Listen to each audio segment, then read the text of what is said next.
Here before us, we have two passages about Othniel. These two passages tell roughly the same story, so I won't explain both parts separately.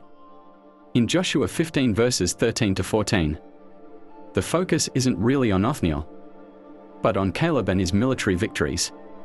This part of scripture recounts the conquest of the land, how Caleb took possession of the area in the land of Canaan that the Lord had entrusted to him. However, Caleb plays a crucial role in Othniel's story, as you'll come to understand later. So, Caleb defeats Kiriath-arba, the city of Anak's father, also known as Hebron. What is the significance of this? At first glance, it may seem like just a historical account of Caleb's victory, but there's much more to it. He drove out the three sons of Anak from there: Sheshai, Ahiman, and Talmai. Do you know who these people were? Giants.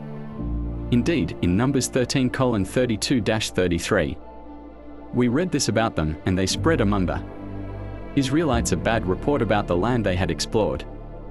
They said, "The land we explored devours those living in it. All the people we saw there are of great size. We saw the Nephilim there, the descendants of Anak come from the Nephilim. We seemed like grasshoppers in our own eyes, and we looked the same to them." What happened here is that the spies went to scout the land of Canaan, and when they returned, they doubted their ability to conquer it because they were afraid. They feared the descendants of Anak, in other words, the giants. These giants were indeed large, though their exact size isn't clear. The size of giants in the Bible varies, but they could have grown to about 2 to 4 meters tall. But anyway, I don't want to focus on that now. This is important only to understand that Caleb defeated giants.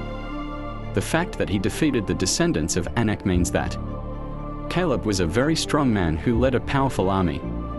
He was a true warrior who wasn't even afraid of giants. After this, according to Joshua 15 verse 15, Caleb proceeded and marched against Debir. Then in verse 16, he says that whoever conquers Debir will have his daughter, Achsah, as his wife. And this is where Othniel comes into the picture. In verse 17, we read that Othniel was Caleb's nephew, the son of his brother. So Othniel was Caleb's nephew. This is important because Othniel probably inherited the same traits that were in Caleb. In this sense, he may have been an excellent warrior, like his uncle. However, this alone doesn't prove much. But the fact that Othniel was brave, combative, decisive, and capable is beyond question. Why? First, because he captured Debir. However, the story isn't just about having a brave warrior. Othniel wasn't just any warrior. He was an exceptionally skilled warrior. I believe there was no one like him in his surroundings. Why do I think this? There's one piece of information I deliberately didn't mention. Debir was also called Kiriath-sepher, and Kiriath-sepher was a sister city to Kiriath-arba, where giants lived. We know this for sure. That means Kiriath-sepher was also full of giants. And when Caleb saw this, he said something like, "Whoever defeats these strong men truly deserves my daughter." Because Caleb already had experience dealing with giants.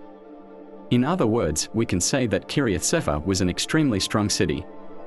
If anyone knew this, it was Caleb. It's no wonder he gave his daughter to the man who conquered that city. So, all signs point to Othniel being an extraordinary warrior, brave, decisive, strong, and charismatic. All in one. Further reading of the story, based on verses 18 and 19, reveals that after Othniel and Achsah were married, he asked Caleb for more land. He achieved this through Achsah, and not just in any way. He persuaded Achsah to ask her father for land. Yes, the Bible uses the word persuade. It's likely that Othniel was also skilled in speaking and influencing others. Not to mention that with the land he received later from Caleb, he gained considerable power. So, to sum up what we know so far, Othniel was decisive, strong, brave, charismatic, able to influence people, and ultimately had great power. Now, many of you may ask, what's the message in this for me?